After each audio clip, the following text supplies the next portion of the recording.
오늘 설교 제목이 메멘토 모리예요. 좀 따라 해보겠습니다. 메멘토 모리. 네, 메멘토 모리. 네, 이 라틴어인데요. 네, 죽음이 있음을 기억하라. 너 죽는 존재인 걸 알아라. 뭐 이런 뜻이에요. 옆에 그림을 보면 이게 로마의 개선 장군이 싸움에 나가서 이기고 돌아오는 요 장면이에요. 싸움에 전쟁에 나가서 승리하고 돌아오니까 사람들이 열광하고 막 박수하고 이 민족의 이 나라의 영웅이라고 막 지켜 세우는 요런 장면을 한번 떠올려 보셔요. 이거 얼마나 의기양양하고 보람도 있고 이렇습니까? 그런데 이때 이 군중 속에서 몇몇 사람들이 소리 지릅니다. 메멘토 모리, 메멘토 모리, 메멘토 모리. 이 메멘토 모리가 뭐라고요? 죽음이 있음을 기억하라. 무슨 뜻이냐?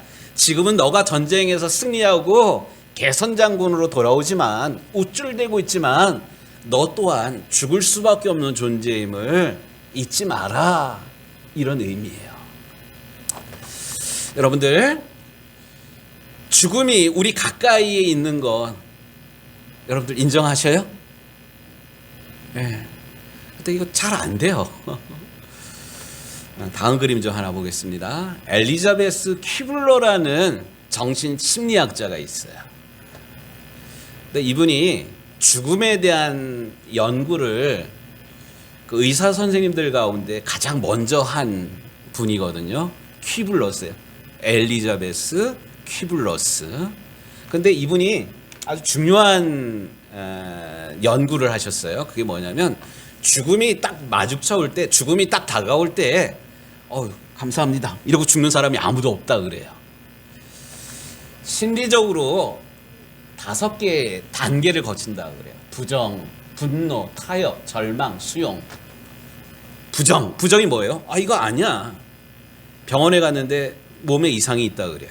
그러면 어떡하지? 이러질 않아요. 이거 돌팔이 의사가 잘못 찍는다는 거. 오진이야. 그래서 이 의사가 진단한 것이 틀린 것임을 이렇게 밝혀줄 다른 병원 찾아다녀요. 이게 죽음에 대한 우리 인간의 첫 번째 반응이에요. 부정합니다. 두 번째는 분노의 감정이 생겨요. 나는 착하게 살았는데, 나는 건강 챙기면서 살았는데, 나는 누구보다도 부지런했는데, 이러면서 분노의 감정이 생긴다 그래요. 그 다음 감정이 뭐냐면 타협이에요. 그렇군요. 죽음이 다가왔군요. 그런데 하나님, 나에게 기회를 한 달만 더 주시고, 혹은 우리의 장가갈 때까지만 내 생명을 붙들어 주시고, 이러면서 죽는 것을 최대한 늦추려는 이런 마음이 있어요. 그 다음에 이 단계가 뭐냐면 절망이요. 이도 잘 되는 것 같지가 않아. 그러면 디프레스. 여기 보면 감정곡선, 이게 감정곡선이거든요. 고마워요. 감정곡선이 이게 분노, 이게 타협, 협상 타협인데, 그 다음에 이게 심한 우울감. 이런 감정의 변화들이 모든 죽음을 앞둔 모든 사람들이 죽음을 대할 때 이런 감정의 변화들이 있어요. 그리고 마지막에는 결국 수용하게 됩니다. 수용의 단계. 그래서 이 엘리자베스 퀴블러가 연구한 게 이 5가지 죽음에 이르는 단계에 요게 별것 아닌 것 같은데, 의학적으로 심리학적으로 또 우리가 주변에서 임종을 앞두고 있는 이들을 우리가 대할 때 이분이 지금 무척 디프레스가 돼 있구나, 지금 불안한 상태이구나, 이런 것들 심리적으로 우리가 알아서 그분들을 잘 도와줄 필요가 있어요. 오늘 이게 말씀의 핵심은 아니고요. 우리가 지난 5월달, 6월달, 7월달 석 달에 걸쳐서 고린도전서 13장의 말씀을 쭉 읽어왔어요. 특별히 6월 후반부터는 한 개인 어린아이부터, 우리 다 어린아이 때가 있었잖아요. 젖 먹을 때가 있었잖아요.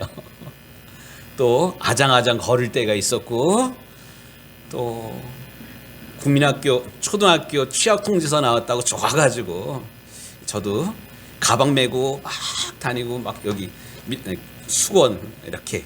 옛날에는 다 그랬대요. 옛날에 훌륭한 애들이 이렇게 많아. 그리고 명찰 이렇게 하고 나도 내일부터 학교 간다고 막 뻐겼던 그런 때가 저한테도 있었어요. 그러다가 중고등학교, 청년, 대학생, 한 가정의 가장이 된 지금 어른, 뭐 이렇게 중년의 나이까지 이렇게 왔는데, 이런 인생의 이런 순간순간들을 우리 되돌아보면서 그때 가장 필요했던, 가장 고마웠던 타자들, 다른 그 인생에 있어서 가장 도움이 됐던 사람들이 누군가. 어린아이들에게 가장 도움이 됐던 사람이 누구예요? 엄마예요. 엄마. 아빠도 있지만 미안하지만 엄마가 아이들한테는 우주야. 엄마. 그 다음에는 가족들. 그 다음에는 선생님. 학교 들어가가지고는 선생님이 내 롤 모델이야. 그 다음에 중고등학생 때는 친구야. 친구. 그 다음에 청년이 돼서는 이성 친구. 장년이 되어서는 중년, 지난주에 말씀인데 가장 위안이 되고 힘이 되는 게 우리 자녀들이에요. 내가 지금 이렇게 힘이 들지만 애들 커가는 모습 보면서, 애들 성공한 모습 보면서, 애들 시집장가 가는 모습을 보면서 흐뭇해하는 것이 작년의 때 우리에게 도움이 되는, 우리에게 위로가 되는, 힘이 되는 그런 존재들이에요. 각 연령별로, 각 세대별로 중요한 타자가 있다는 그런 말씀입니다. 그렇다면 오늘 마지막 단계, 노년에게 있어서 가장 중요한 타자는 누구일까요? 우리 이제 노년에 접어드신 분들 있잖아요. 여러분들의 인생에서 가장 중요한 타자는 누구일까요? 아내, 남편, 직업, 일, 내가 만들어 놓은 성과들, 이런 것일까요? 과연 무엇일까? 여기에 대한 말씀을 오늘 말씀을 통해서 좀 생각해보고 기도의 제목을 삼았으면 합니다. 노년기란 일에서 물러나서 자기의 인생을 돌아보는 시기가 바로 노년의 시기입니다. 한국 사람들이 가장 좋아하는 시가 있다 그래요. 물론 김춘수의 꽃이라는 시도 한국 사람들이 정서적으로 가장 좋아하는 시이지만, 또 하나 시가 있는데 국화꾼 옆에서라는 서정주 시인의 시를 한국 사람들이 좋아한다 그래요.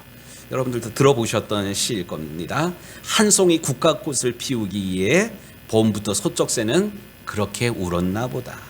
한 송이 국화꽃을 피우기 위해 천둥은 먹구름 속에서 또 그렇게 울었나 보다.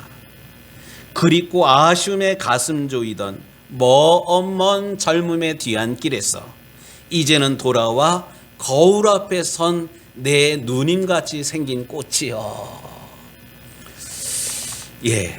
요 시에서 이야기하는 게 결국 우리 인생을 이야기하는 거거든요.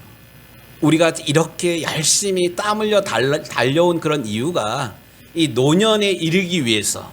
그래서 한 송이 국화꽃, 결국 나야, 내 인생이야. 한 송이 국화꽃을 피우기 위해 봄부터 소쩍새는 그렇게 울었나 보다. 오늘의 내가 있기까지는 봄부터 소쩍새가 그렇게 울었던 것처럼 밤낮 가리지 않고 열심히 공부하고 열심히 땀 흘리고 열심히 수고하여 온 이유가 오늘의 노년에 이른 내 인생을 경험하도록 하기 위해서 그랬다는 거예요. 한 송이 국화꽃을 피우기 위해 천둥은 먹구름 속에서 또 그렇게 울었나 보다. 무슨 말입니까? 여러분들 살아오면서 얼마나 여러 가지 경험들, 우여곡절, 남 모르는 눈물, 남 모르는 한숨, 잠 못 자는 그런 괴로움, 이런 거 거치지 않는 인생이 어디 누구 있습니까? 아니에요. 다 천둥이 먹구름 속에서 울었던 것처럼 이런 여러 가지 어려운 일들을 우리는 겪으면서 사실 여기까지 왔습니다. 그런데 이렇게 인생을 되돌아보니 먼 젊음의 뒤안길에서 이제는 돌아와 거울 앞에 선 내 누님같이 생긴 꽃이야. 이제 죽음이라는 인생의 말년을 앞두고 이제 내 인생을 되돌아보는 그런 시간이에요. 내가 진호를 낳은 게 며칠 전인 것 같은데 진호가 장가를 가가지고 가정을 이뤘네. 이런 게 왜 안 보이겠습니까? 내가 애들을 공부시키기 위해서 밤늦게까지 들에서 일했던 그런 과정들, 남들처럼 다 휴가 가고 싶은데 휴가 가지 않고 참으면서 더위를 이기면서 달려왔던 그런 인생의 구비구비를 되돌아보는 그런 시간, 바로 여기 함께 예배드리는 우리 모두가 내 인생을 되돌아보는 그런 시간이 되었다는 그런 사실입니다. 그렇기 때문에 노년은 지금까지 내가 살아왔던 일생에서 벗어나서, 일상에서 벗어나서 한 걸음 뒷걸음 쳐서 내가 살아온 인생을 되돌아볼 수 있는 시간, 이 시간이 노년의 시간입니다. 또 이 노년기에 해야 될 일은 돈 많이 벌어가지고 애한테 땅을 물려주고 집을 한 채 물려주고 이런 개념이 아니에요. 이 노년기에 해야 되는 일이 있는데 그게 뭐냐면 이제 죽어도 여한이 없도록 잘 가꾸는, 마무리하는 시간이 이 노년의 시간입니다. 또 끊임없이 자기의 삶을 돌아보면서 내 마음속에 혹시 맺힌 것, 한이나 화해하지 못하는 그런 갈등이 남아있는 것은 아닌가? 그렇다면 이 맺힌 것, 한은 맺히다 그러잖아요. 이 한은 풀어야 돼요. 우리가 날마다 주기도문을 하면서 뜻이 하늘에서 이루어진 것처럼 이 땅에서도 이루어지이다. 우리가 이 땅에서 풀어야지 하늘에서도 풀리고요. 땅에서 맺혀 있는 것을 우리가 풀어야지 하늘의 축복도 사실 열리거든요. 근데 우리가 신앙적으로 우리가 하나님 앞에 갈 때, 하나님 앞에 갈 준비가 이 노년의 시기에, 노년이 아니더라도 오늘 당장 내가 하나님의 부름을 받는다 할지라도 후회가 없어야 돼요. 저도 목회를 하면서 꽤 여러분들의 임종을 마지막까지 지켜드렸습니다. 그런데 어떤 분들은 임종을 할 때 정말로 잠자는 것처럼 이쁘게 가시는 분들이 정말로 있어요. 근데 또 어떤 분들은 스스로 정리가 안 됐는지 너무 고통스러운지 막 힘들어 괴로운 가운데 마지막 임종을 맞이하는 분들이 사실 있더라고요. 교회 오래 다니고 그분이 권사이고 장로이고 이거 떠나서 어떤 분은 많이 배우지 못하였는데 건강하지도 않았는데 아주 이쁘게 소녀처럼 잠자는 모습으로 가신 그런 분들이 있는데 또 그렇지 않은 분들이 있더라는 거예요. 어떤 분들은 막 힘들어하고 괴로워하는 그 아버지의 모습을 보면서 자녀들이 그렇게 얘기를 해요. 우리 아버지가 정을 띠고 가시나 보다. 물론 그럴 수도 있죠. 하지만 중요한 건 노년의 시기에 맞이하게 될 이 죽음이라는 것에 대해서 우리가 기억을 하고 남아있는 시간 동안 후회 없는 그런 인생을 또 정리하는 시간을 가져야 돼요. 또 혹시 사람과의 관계에 있어서 풀어야 될 것들을 풀지 못하면, 내가 풀지 못하면 우리 자녀들이 못 풀어요. 내가 화해하지 못하면 우리 자녀 세대들은 더더욱 화해하지 못해요. 일가 친척들 가운데 맺혀있는 그런 갈등들, 원망들이 있잖아요. 이런 것들 하나님 앞에 가기 전에 우리가 해야 돼요. 언제? 노년이 이르기 전에, 노년의 시간에 이거 반드시 해야만 합니다. 지난 시간에 중년의 덕성을 배려라 그랬어요. 중년의 시간에 다른 사람들을 배려할 줄 알아야 되는데 이거 배려 못하면 뭐라 그랬어요? 노추. 제가 이런 얘기 한문으로 이렇게 보여줬어요. 우리식으로 얘기하면 꼰대. 그런데 중년의 때만 이런 게 있는 게 아니라 노년의 시기에도 내 인생을 되돌아보고 다가올 죽음, 또 하나님께서 나에게 생명을 허락하시는 이 시간 동안 해야 되는 일들을 잘 마무리하면 그때 생기는 덕목이 뭐냐면, 노년에 생기는 덕목이 지혜입니다. 지혜. 그래서 잠언에는 백발은 면류관이라고 그러잖아요. 지혜의 면류관이라고 그러잖아요. 이 지혜의 면류관이라는 게 그냥 지혜, 나이가 많기 때문에 지혜로운 것이 아니라, 머리가 백발이라고 그래서 면류관을 얻는 것이 아니라, 내 인생이 죽을 수밖에 없는 그런 존재임을 알아서 나에게 주어진 이 시간 동안 우리가 무엇을 매듭짓고 무엇을 풀어야 되고 어떤 일들을 해야 되는지를 깨닫는 사람이 참으로 지혜로운 사람입니다. 우리가 공동체 성경 읽기 지금 잠언서 말씀을 읽고 있지 않습니까? 잠언에서 말씀하고 있는 게 바로 여호와를 경외하는 것.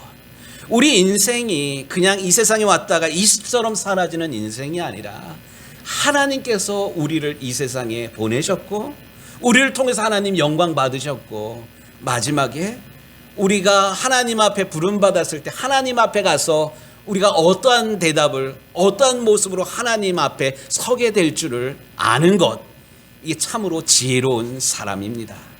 그렇기 때문에 노년기의 발달 과업에 있어서 해야 되는 마지막 작업이 있는데, 그게 뭐냐면 하나님을 만나야만 합니다. 궁극적인 타자이신, 우리의 생명의 주인이신 하나님을 만날 준비를 할 수가 있어야만 합니다.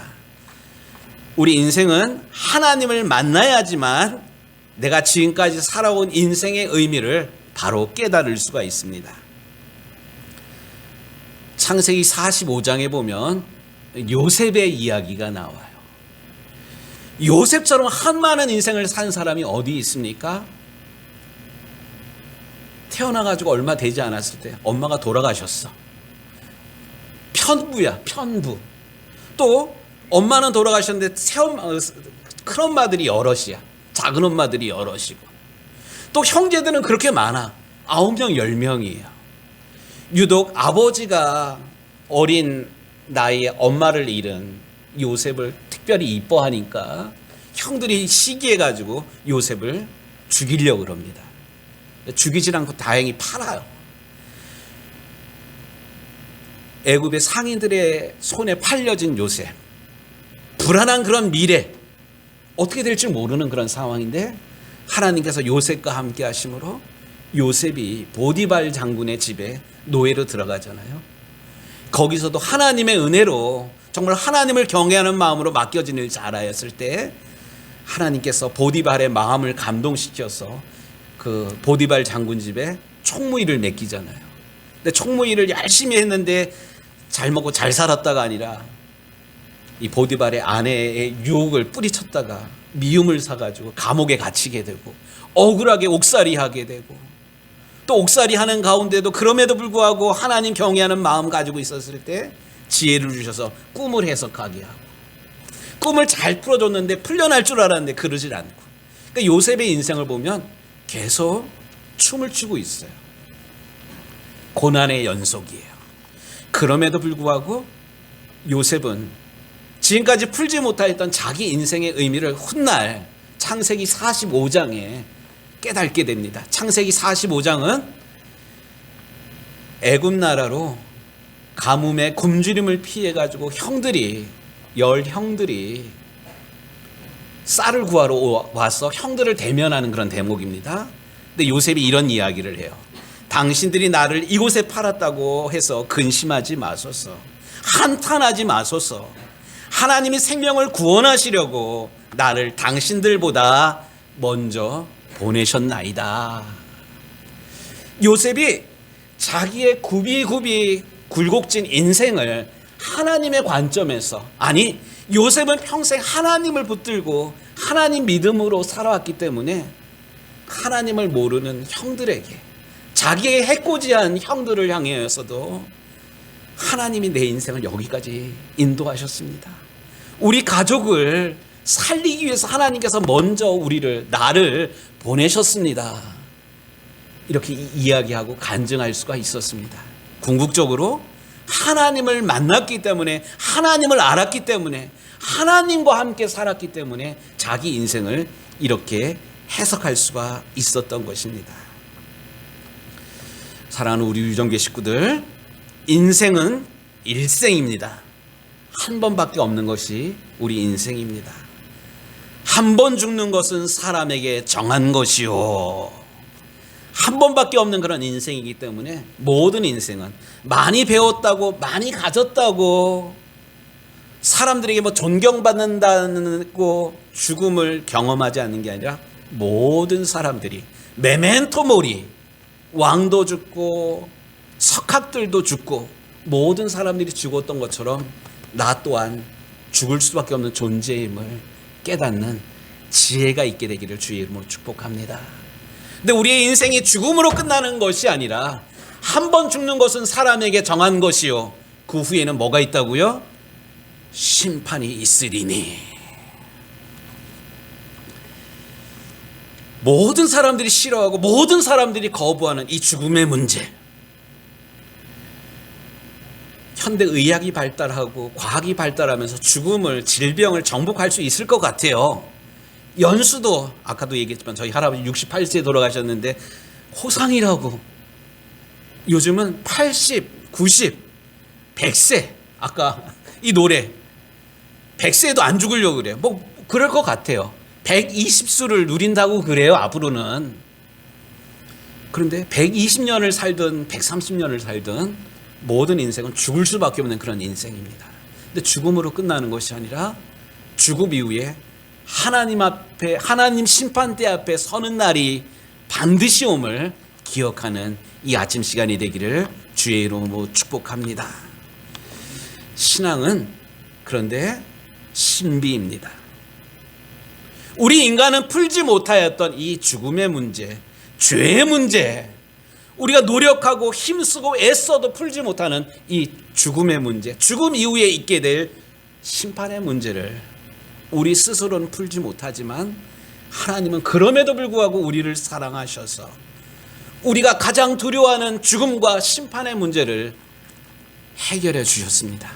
하나님이 세상을 이처럼 사랑하사 독생자를 주셨으니 이 죄와 죽음의 문제, 심판의 문제를 해결하기 위해서 하나님은 가장 사랑하시는 아들 예수님을 이 세상에 보내셨습니다. 우리 없이 우리를 만드신 하나님은 우리 없이 우리를 구원하지 않으신다. 이게 어거스틴이 한 유명한 그런 말인데요. 이게 무슨 말이냐면 하나님이 우리를 구원하실 때 우리가 아무 준비도 되어 있지 않는데 아무 생각도 없는데 덜컥 구원하는 것 아니라는 거예요. 우리를 구원하기 위해서 우리를 쓰기를 원하십니다. 우리 유정교회 그림 중에 스테인드 글라스 그림 중에 제가 세 번째 그림을 가장 좋아한다 그랬어요. 볼지어다 내가 문 밖에 서서 문을 두드리노니, 저 그림이에요. 요한계시록 3장에 나오는 그런 말씀이에요.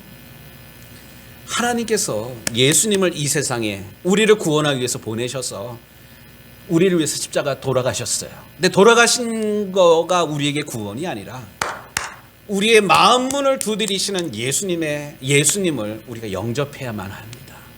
영접하는 자, 곧 그 이름을 믿는 자들에게는 하나님의 자녀가 되는 권세를 주셨으니 내가 곧 길이요 진리요 생명이니 나로 말미암지 않고는 아버지께로 올 자가 없느니라. 하나님이 세상을 이처럼 사랑하사 독생자를 주셨으니 이는 저를 믿는 자마다 저가 누구예요? 예수님을 나의 구주로 영접하여 나의 주님으로 믿는 자마다 멸망치 않고 영생을 얻게 하려 하심이라.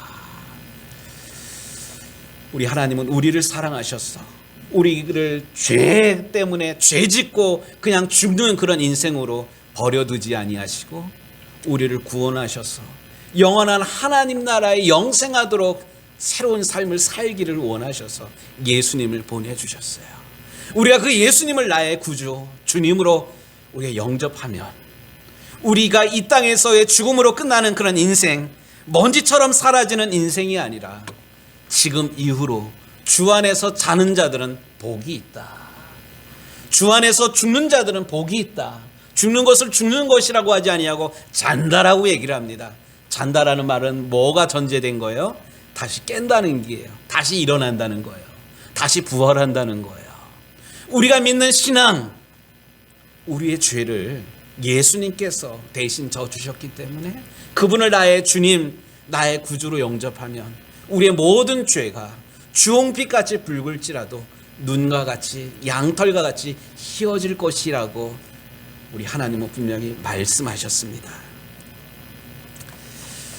우리 유정교회 성도 여러분, 우리 유정교회에 속한 모든 성도들은 그렇기 때문에 죽음이 더 이상 두려운 정복하지 못한 험산 줄령이 아니라 모든 인류가 점령하지 못한, 모든 인류가 다 두려워하고 있는 이 죽음의 문제를 우리 예수님께서 다 해결해 주셨음에 우리가 기뻐하고 감사하며 우리 하나님 만날 준비를 하는 믿음의 권속들이 되기를 주의 이름으로 축복합니다.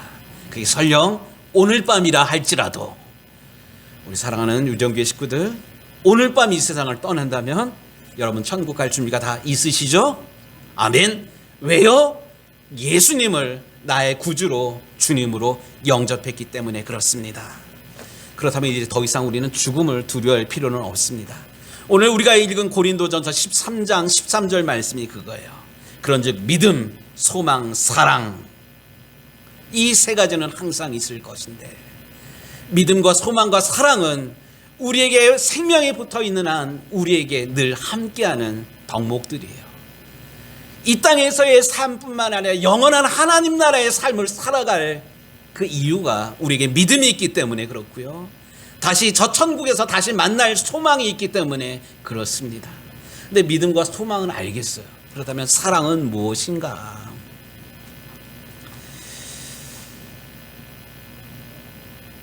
노년에 가져야 될 그런 덕목이 지혜라 그랬잖아요. 오늘 우리가 죽지 않고 이렇게 살아있어. 우리가 죽지 않고 살아있다면 오늘 우리가 해야 될 숙제가 아직 남아있어요. 오늘 우리가 이 세상을 죽는다 할지라도 천국의 아래목에서 우리가 일어날 것을 기대하고 있다면 아직 우리는 살아있잖아요. 살아있는 동안에, 움직일 수 있는 동안에 우리는 무엇을 해야 되는가? 나에게 천국에 대한 확신과 천국에 대한 소망이 있는지 없는지 확인해야 돼요. 우리가 은혜 받을 때는, 교회에 있을 때는 내가 오늘 죽어도 천국에 들어갈 확신이 있어. 근데 문 밖에 나가면 불안해. 불안하니까 뭔가를 또 열심히 하려고 그래. 착한 일도 하려고 그러고 또 선행도 하려고 그러고 뭐도 하려고 그러고. 이거 아니에요. 예수님을 믿음으로, 우리의 공로가 아니라 예수님을 믿는 믿음으로 우리가 구원을 받게 됩니다. 이 예수님을 통한, 예수님의 보혈을 통해 우리의 죄와 사망이 벗어졌음을 확신하는 그런 믿음을 갖게 되는 저와 여러분들 되길 주의 이름으로 축복합니다. 뿐만 아니라 그런 믿음이 있다면 오늘 나에게 호흡이 있는 것, 하나님 감사합니다. 오늘 제가 해야 될 사명이 무엇입니까? 감사하면서 오늘 나에게 이렇게 목숨이 붙어있는 그 이유가 무엇일까? 내가 오늘 감사하면서 살아야 되는데 하루해를 정리하면서 오늘 있었던 행복한 일이 무엇이었나 이렇게 계산해보고 하루를 마감할 수 있는 정말로 살아있는 그런 믿음을 가진 우리 유정교회 식구들이 되길 주의 이름으로 축복합니다. 뿐만 아니라 자녀들에게 우리가 오늘 호흡이 남아있는 이 시간에 해야 될 일들이 있어요. 고맙다, 사랑한다, 이런 말을 끊임없이 하십시오. 뿐만 아니라 내가 혹 남길 재산이 있다면 자녀들에게 남겨줘야 될 것들, 정리해줘야 될 것들 정리해 주세요. 제가 지난주에 우리 고향 친구를 만났어요. 고향 친구, 우리 뒷집 사는 친구인데 아침마다 학교 같이 다니고 이랬던 그런 고향 친구예요. 아주 친한 친구예요. 근데 이 친구 아버지가 2월 달에 돌아가셨는데 뭐 그동안 제가 장례식에 가지를 못해가지고 다른 일 때문에 만났다가 이거 장례 못 가서 미안하다야 뭐 이런 얘기하고 우리 추석 때 보자 이랬더니만 나 추석 때 안 가 이러더라고요. 왜 그래 이랬더니만 너 몰라 이러더라고요. 제가 대강은 알고 있었어요. 아버지가 돌아가시기 전에 그 집이 6남매인데 이 재산 정리를 잘 안 해줘가지고 이 아버지 장례 앞두고 싸움이 벌어진 거예요. 대판 의가 나가지고 형제끼리 왕래를 안 하는 거예요. 너 그거 몰라? 그 얘기 들으니까 되게 속상했어요. 제가 오늘 아침 우리 사랑하는 식구들에게 꼭 하고 싶은 말씀이, 아직 우리에게 호흡이 남아있을 때 정리해 두어야 될 것, 여러분들 이거 뭐 누구 남겨주고 뭐 이런 생각하지 마시고 행복하게 즐겁게 쓰세요. 이게 자녀들이 바라는 그런 마음이야. 그리고 혹시 남는 게 있다면 공평하게 싸우지 않도록 이거 잘 분배해 주시는 그런 지혜가 있게 되기를 주의 이름으로 축복합니다. 이거 얼마 되지 않는 거 가지고 의인하고 왕래하지 않고 그러면 어떡합니까? 그래서 이런 것들 잘 마무리할 수 있는 그런 지혜가 우리 믿음의 식구들에게 있어지게 되길 주의 이름으로 축복합니다. 또 하나는 이 부모님의 그런 입장이에요. 믿지 않는 그런 부모님이 있다면, 부모님 이 세상에서 고생하는 인생으로 끝나는 것이 아니라 영원한 하나님 나라에 가실 수 있도록 그들에게 믿음을, 그들에게 예수님을 소개하는 일들을 끊임없이 마지막 호흡이 끊어지는 그런 순간까지 그 사명 감당하는 믿음의 자녀들 되기를 주의 이름으로 축복합니다. 뿐만 아니라 뭐 임종 지키지 못한 불효자라고 이런 미안한 마음에 부모님의 뭐 제사상을 잘 치르고 뭐 사구제를 지내고 뭐 이런 거 하실 생각 말고요. 건강하실 때, 아직 찾아뵐 수 있는 기회가 있을 때 부모님 찾아뵙고요. 이 복날 맛있는 뭐 삼계탕도 사드리면서 나중에 후회 없도록 효도 다하는 이러한 참 효의 사명도 잘 감당하는 우리 유정교회 모든 식구들이 되시기를 우리 주님의 이름으로 축복합니다. 아멘. 이 주보에 노년기를 위한 치유기도, 지난주에는 중년기를 위한 기도 적어왔는데 읽지 않고 마무리해서 좀 무척 이거 설교를 다 못한 것 같다 이런 느낌이었는데, 이 노년기를 위한 치유기도 제가 기도하는 마음으로 읽고 마무리 기도하도록 하겠습니다. 주여 한 말씀만 하소서. 노인 교우들이 곧 나으리이다. 이들에게 무관심하고 실망시키고 필요로 할 때 도움을 주지 않는 철없는 자녀들로 인한 아픔을 싸매어 주소서. 질병과 외로움의 공포를 안고 살아가는 이들을 싸매어 주소서. 배우자를 잃고 상실감 속에 살아가는 이들을 싸매어 주소서. 정년 퇴직을 앞두고 두려워하는 이들을 치유하소서. 가족의 질병과 죽음을 지켜보아야 하는 이들의 아픈 마음을 치유하소서.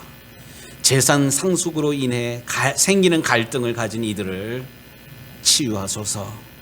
스스로 아무도 원하지 않는 인간, 또 이제는 필요 없는 사람, 인정받지 못하는 인물이라는 부정적인 생각에 젖어 살아가는 이들을 치유하소서. 모든 노인 교우들이 다가오는 죽음에 대한 막연한 두려움 속에서 자유하게 하소서. 주여 한 말씀만 하소서. 노인 교우들이 곧 나을